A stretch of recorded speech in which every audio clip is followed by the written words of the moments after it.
Saudações rubro-negras, meu nome é Thiago Caú e aqui a gente fala do Sport Clube do Recife. O vídeo de hoje é um pós-jogo de Sport 1, Fortaleza 4, pela semifinal da Copa do Nordeste, né? No outro jogo, o CRB acabou eliminando o Bahia dentro de Salvador e farão a final da Copa do Nordeste, CRB e Fortaleza. Mas o nosso foco é no jogo do Fortaleza contra o Sport, uma goleada vexatória que o Sport sofreu ontem, no domingo. O Sport entrou em campo com uma modificação somente, como o Felipinho vai ficar fora por cerca de 6 a 8 semanas. Mariano Souza manteve o modelo de jogo dele, né? Ele considerou Riquelme a melhor opção para poder ser esse lateral que joga na amplitude, juntamente com o Pedro Lima do outro lado, para eles avançarem em relação à marcação e também com bola. Então Rosales realmente ficou no banco. Eu acho assim, eu entendo a decisão de Souza, não é uma decisão de professor Pardal, não é uma decisão equivocada,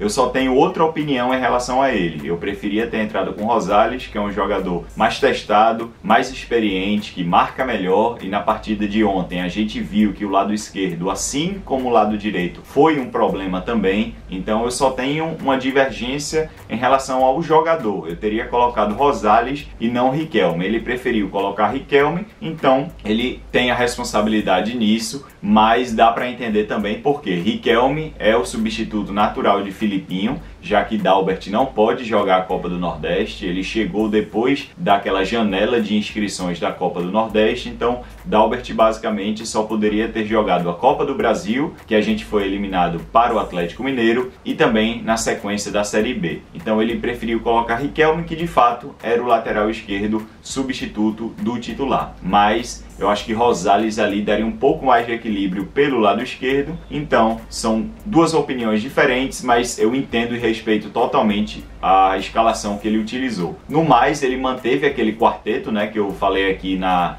aqui no vídeo anterior. Ele deixou Lucas Lima no meio, abriu Barleta pela direita, colocou Romarinho pela esquerda e Gustavo Coutinho como centroavante. Mas assim, falando sobre o jogo, o Fortaleza veio com um time forte. O Fortaleza é um time forte naturalmente, e aí o jogo basicamente se definiu com poucos minutos do primeiro tempo. Se eu não me engano, com 21 minutos do primeiro tempo, o Fortaleza já estava com 3 a 0. Ali eu já tinha abdicado totalmente da partida. Eu não vi a sequência do jogo.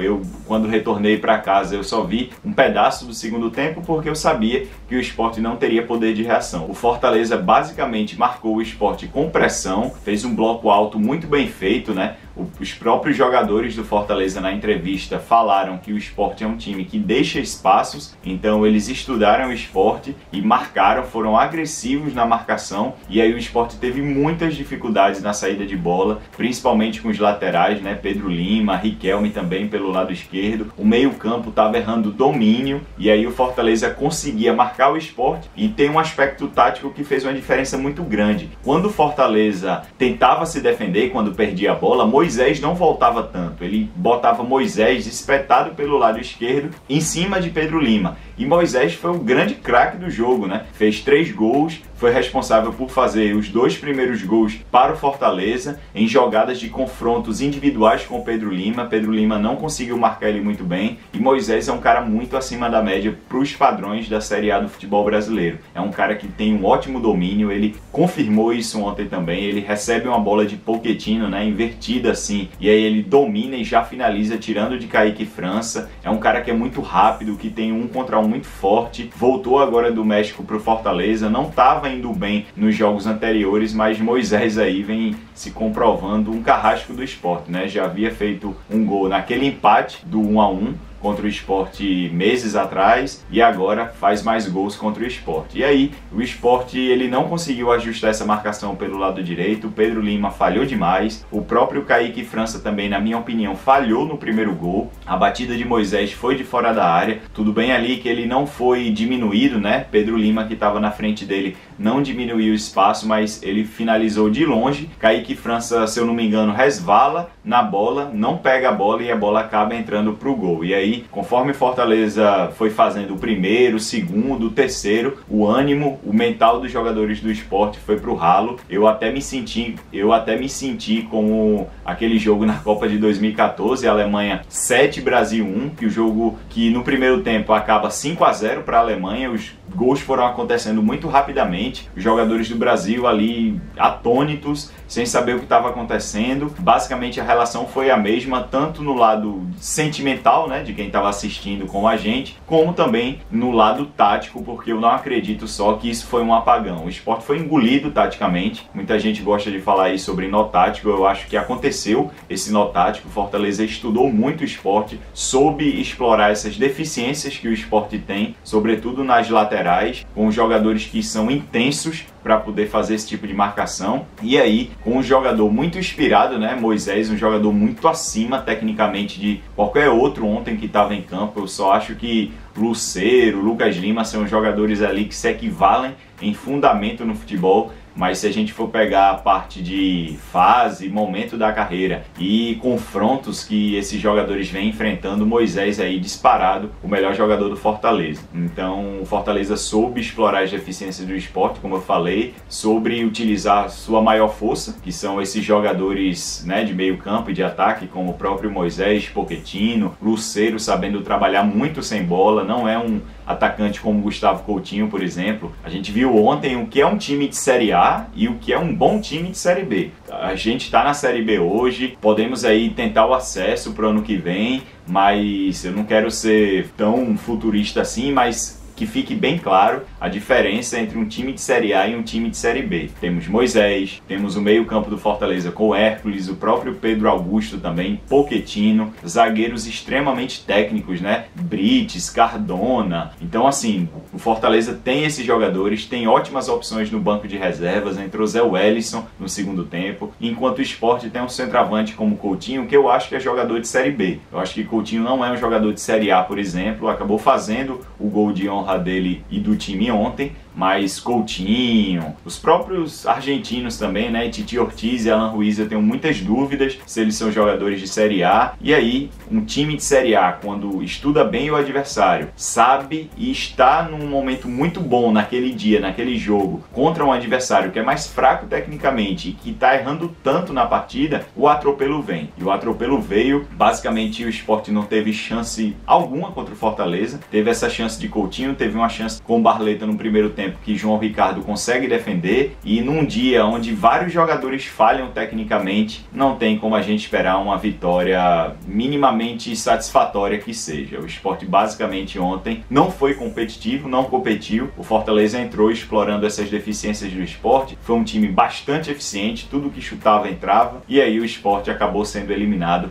de forma vexatória para o Fortaleza por 4-1. Eu sou um cara que não costumo romantizar derrotas, eu acho que essa derrota aí serve para cobrar o treinador por entender melhor as fraquezas do time e corrigir, e até mudar o modelo de jogo no meio do jogo. Os jogadores que precisam entrar numa decisão com um mental muito mais forte do que entraram ontem e com um lado técnico mais apurado do que vem sendo nos últimos jogos. Lembrando que o Sport fez bons jogos recentemente, mas sempre teve a falha de ser um time que erra demais nas finalizações. Então é preciso corrigir isso também, e isso é muito mais dos jogadores do que do treinador para que o Sport seja bem sucedido no restante da temporada. E da diretoria também, para que quando abrir a janela em julho, jogadores possam vir para o Sport para resolver. Não adianta, com todo respeito, trazer boas apostas de Cianorte, de Nova Iguaçu, de times de Série C, Série D, não. O Sport precisa em julho trazer um lateral direito que assuma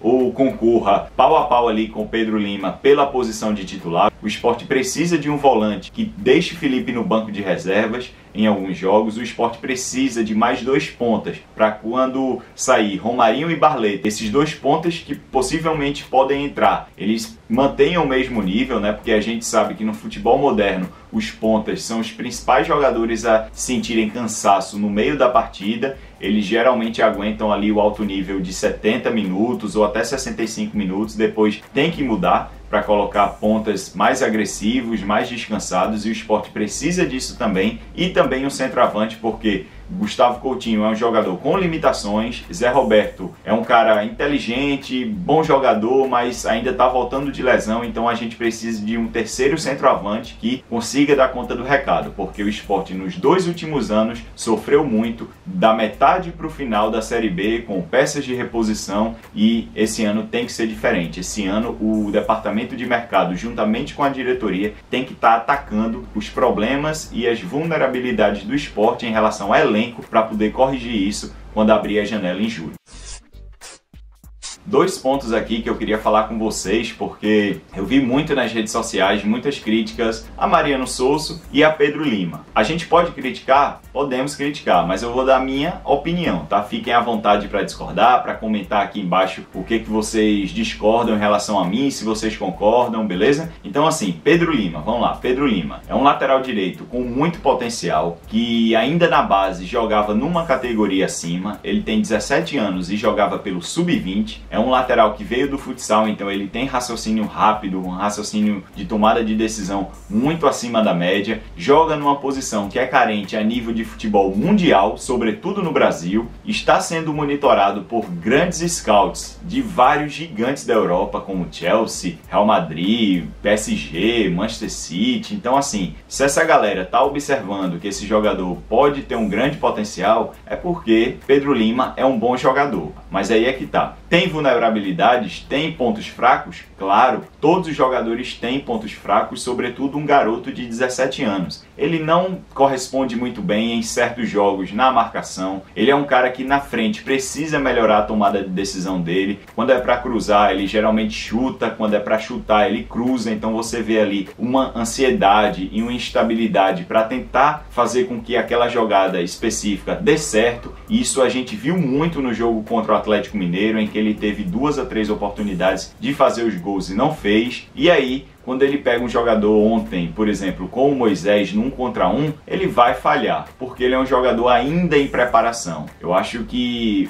é importante a gente pontuar esses defeitos dele, como eu estou fazendo aqui, vocês também, mas não passar do tom, não ridicularizar o jogador, dizer que, como eu li por aí, que ele é uma invenção, que ele é uma das maiores invenções dos últimos anos. Então calma lá, pessoal, é um cara com muito potencial, tem qualidade, é da nossa base. O que eu acho que a gente tem que fazer é criticar com o intuito de tentar modificar o jogador para ele evoluir na carreira. Com certeza ele se cobra muito, ele tem um treinador dele para fazer isso, ele tem a equipe dele e ele sabe disso, mas ele só tem 17 anos, ele não é nenhum adulto ainda. Então eu acho que a gente deveria pontuar as críticas com muita moderação para o bem do jogador e para o bem do esporte, porque se o esporte conseguir vender ele por um bom valor, o esporte vai se empossar de um grande dinheiro, e aí pode fazer investimentos, sanar algumas dívidas que o esporte precisa para se tornar cada vez um time mais estável financeiramente. Então sobre Pedro Lima eu acho isso. E sobre Mariano Sosso, a gente nesse momento, eu sei que dói e tá doendo até agora em mim essa pancada de 4 a 1 dentro de casa numa semifinal, mas nesse momento a gente tem que pensar com a cabeça e não com o fígado. Nesse momento a gente tem que ver as virtudes de Mariano Sosso, que para um time que se encontra na Série B e precisa subir, ele é um cara que ele coloca o time para cima, que tenta ser protagonista, ele tenta vencer o jogo de todo jeito. A gente fez um excelente jogo contra o Atlético Mineiro, mas a gente pegou um excelente time também, que é o Fortaleza, e estivemos num dia muito ruim. Eles souberam jogar o jogo, anularam as nossas forças e potencializaram as forças deles. Então o esporte, ele não tá com a terra arrasada. Óbvio que Sosso deve ser criticado e tem algumas falhas, claro que tem. Ontem, por exemplo, como eu já falei, eu teria colocado Rosales, eu não teria colocado Barleta como lateral esquerdo e colocado o Ortiz como meia. Eu acho que eu colocaria ali um Fábio Matheus um pouco mais adiantado para tentar travar o meio-campo e levar essa bola para frente, porque Fábio ele tem uma boa arrancada. Então eu percebo que em certos momentos Sosso ele enlouquece, entre aspas, ele bota o time todo para cima, troca os jogadores de posição, e é isso que eu discordo em relação a ele. Mas no geral ele vem fazendo um grande trabalho. A gente vai ter o Goiás na próxima sexta-feira fora de casa e tem jogo. Por mais que o Goiás esteja hoje na nossa frente na tabela de classificação, eu acho que o Sport tem condições aí, vai passar muito pelo mental, de chegar lá em Goiânia, fazer um bom jogo, se tornar protagonista mais uma vez, colocar aquilo tudo que vem sendo feito em campo e tentar vencer o Goiás para a gente retomar as vitórias na Série B, né? Já que a gente vem de 2 derrotas doídas também contra Ituano e Avaí, e aí depois o Sport conseguir uma boa arrancada para se firmar cada vez mais no G4. Quando chegar julho, os reforços chegarem, o Sosso poder encorpar cada vez mais esse time para que em dezembro a gente esteja aqui fazendo um vídeo comemorando todos juntos o acesso para a Série A de 2025, que é o que mais interessa nessa temporada. Se você gostou desse vídeo, deixe o seu like. Se você gosta desse tipo de conteúdo, considere se inscrever aqui pelo Sport Tudo. Até o próximo vídeo. Tchau, pessoal! Ice in my veins, I've been driving this train. Years in this lane, there's no stopping this flame. Cause I came to the game and I changed it to play how I like, rearranged it to my own domain. Yeah, I got what it takes.